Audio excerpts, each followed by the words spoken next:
out into this wilderness to find. Leaving our country, kindred, our fathers' houses. For what? For the kingdom of God. Let us pray.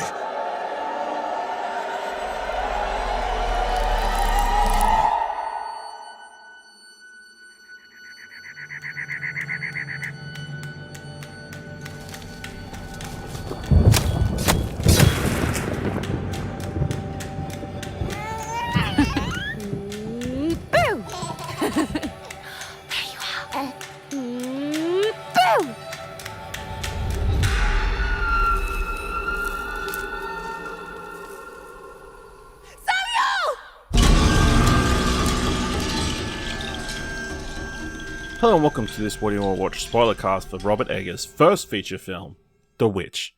I'm Ashley Hobley. Joining me today, Dylan Blight. Ye old sir, happy to be here, sir, for the coming of the Lord. Okay, you kind of made more sense towards you.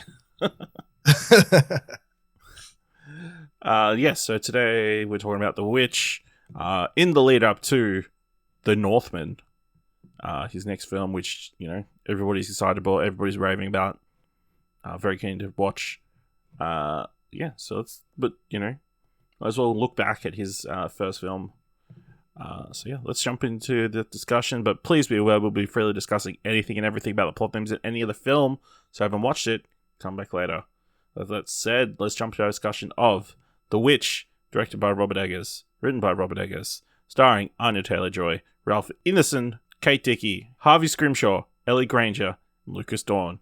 In the New England of the 17th century, a banished Puritan family sets up a farm by the edge of a huge remote forest where no other family lives. Soon, sinister forces then start haunting them.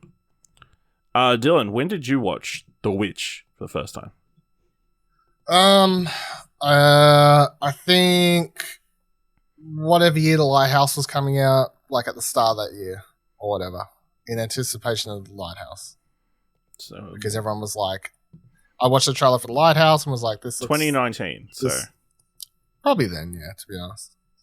Well, I'm not going to try to say I was on board, you know. I was a fucking trendsetter over here.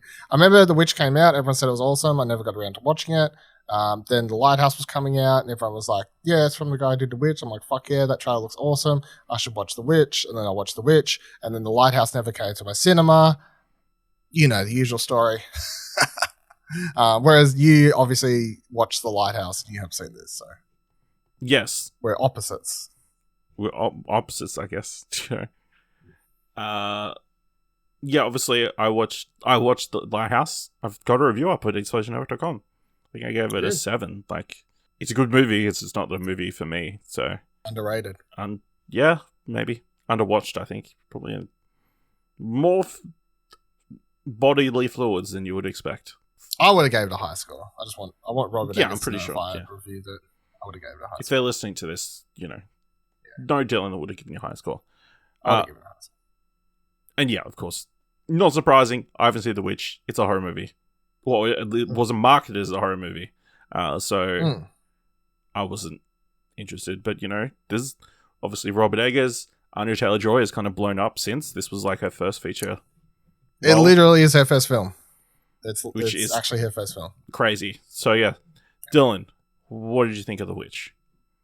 It's fantastic. It's really good. This is part of this new age horror thing that everyone likes to call elevated horror, which I still hate as terminology, but it's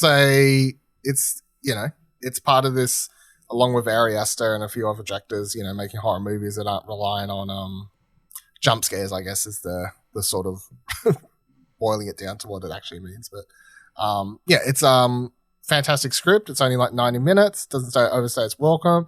It's shot beautifully. Shot in this wide aspect ratio, so I think really helps the film. You got these wonderful performances. It's just sort of grabs you from start to finish. There's like a constant sense of dread, but it's not like unnerving to the point that it's hard to watch. I feel like that's the sort of thing for me anyway, like first and second watch. I feel like it's constantly like has you on the edge. Like you're like, what's going to happen? What's going to happen? What's going to happen? But it's not like watching Hereditary or what's something else? Mother would probably be something else where it reaches a point where it's just uncomfortable to watch the entirety of the movie. Whereas this is just like you're sort of like tense. You're like, what's going to happen? What's going to happen? But you're not like sick of watching it. And I guess it also helps the runtime so you don't get exhausted by the end of the movie, like sort of being on the edge of your seat trying to figure out like what's going to happen next sort of thing. And I definitely feel like there's nothing sort of blown out of proportion for what happens here.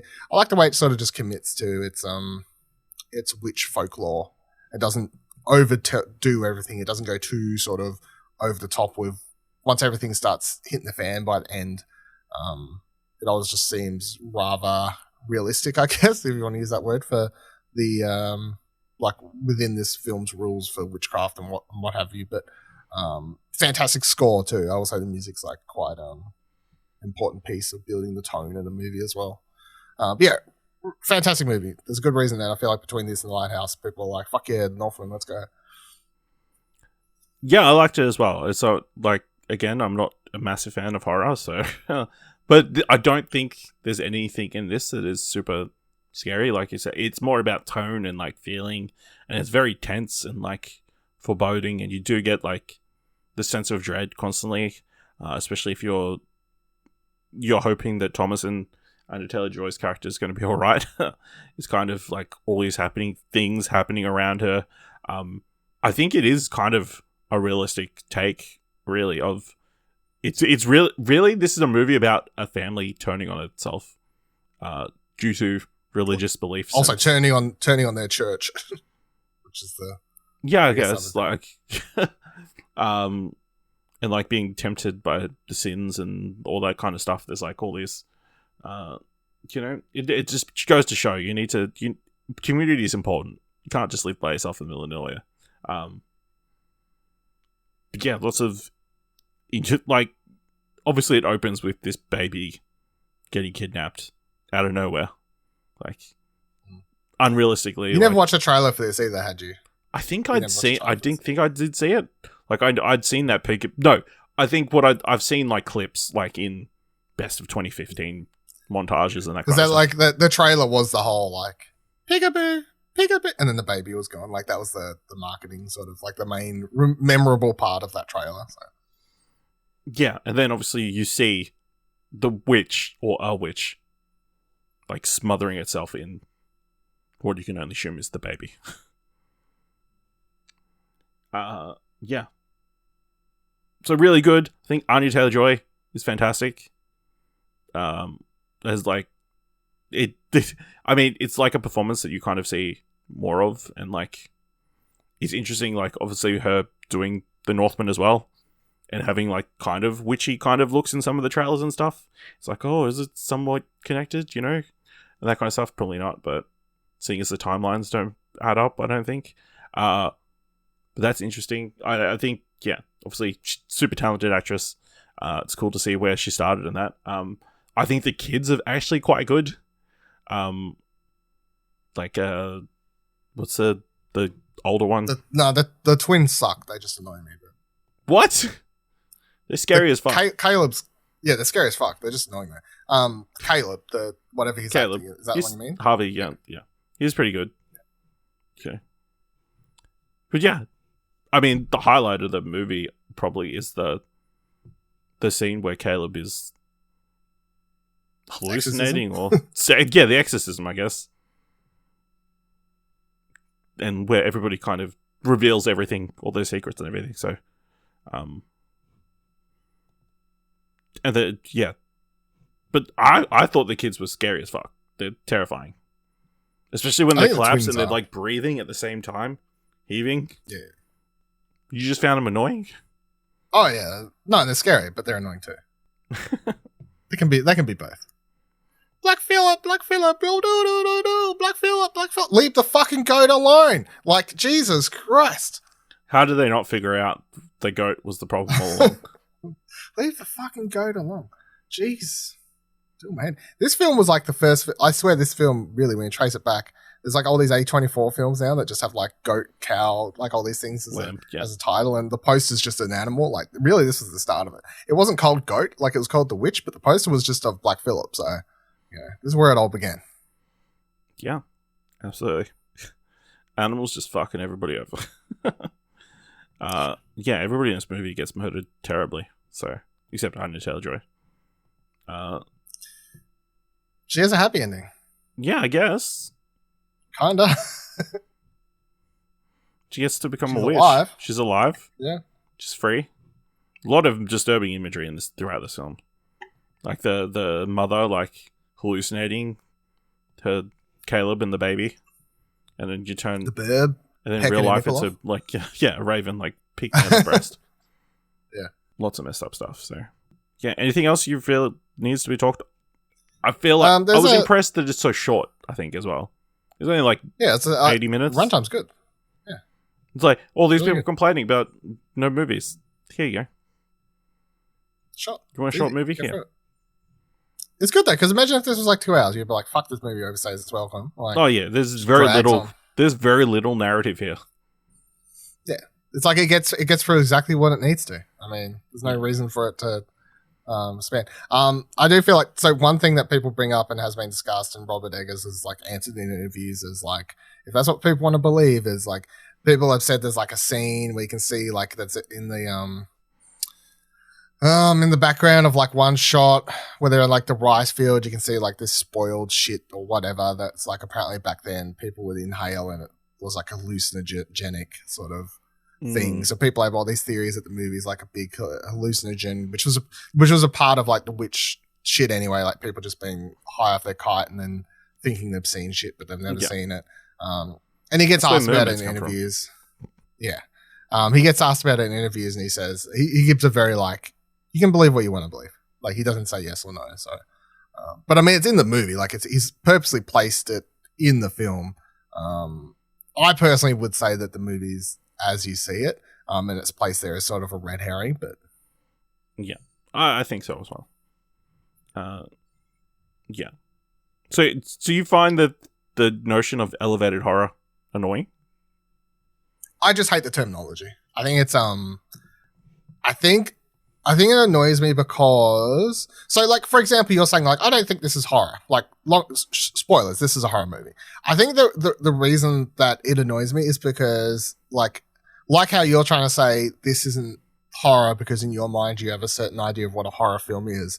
I feel like people who try and throw that terminology around as elevated horror are trying to make horror movies like basically invent a subgenre to move it away from the other horror stuff, which is looked down upon as like more B movie graded or whatever. And it's like, no. Why can't it all just be horror? Like, why can't there be B grade horror movies the same as there's like B grade action films? And why can't there be cheaper horror movies the same as there's cheaper drama films? Why can't there be, like horror movies that are trying to say something, be a you Get Out or whatever? And why can't there be fucking Friday the 13th where someone's just trying to, kill people? You know what I mean? Like, I just don't see the necessity to really invent a subgenre just to explain a group of horror movies that are usually trying to be a bit smarter than what people think of a typical slasher. But like that isn't to say that I feel like slashers aren't like this, like doesn't make them necessarily bad movies. That's what sort of annoys me about it. I'm like, they're all horror movies. I mean, like I know there's different types of horror movies, but I don't feel like you need to suddenly start like segregating them.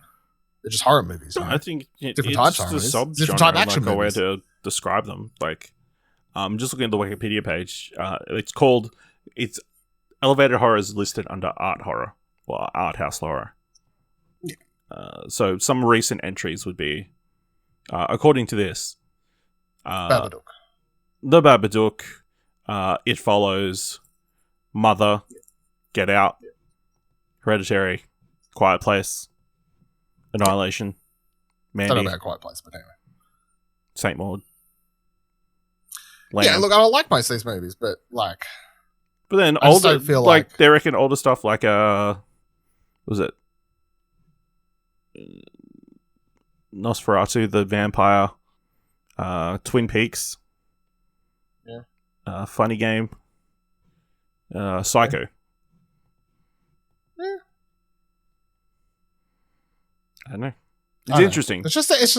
It's just a thing. I know, like, I know people like having the genre distinction, but I don't know. Just the term just annoys me. Elevated horror. It's so much better than. But how do you feel about the term Oscar bait then? No, I don't like that term either. Don't like terms. All right. So you're excited for the Northman? Yeah, I'm fucking excited for Northman. Hey, can't wait to watch it. 10 years after it's out for everyone else. Yeah, definitely keen for that. Also, interesting note. Apparently, Robert Eggers' second film was meant to be an adaptation of Nosferatu.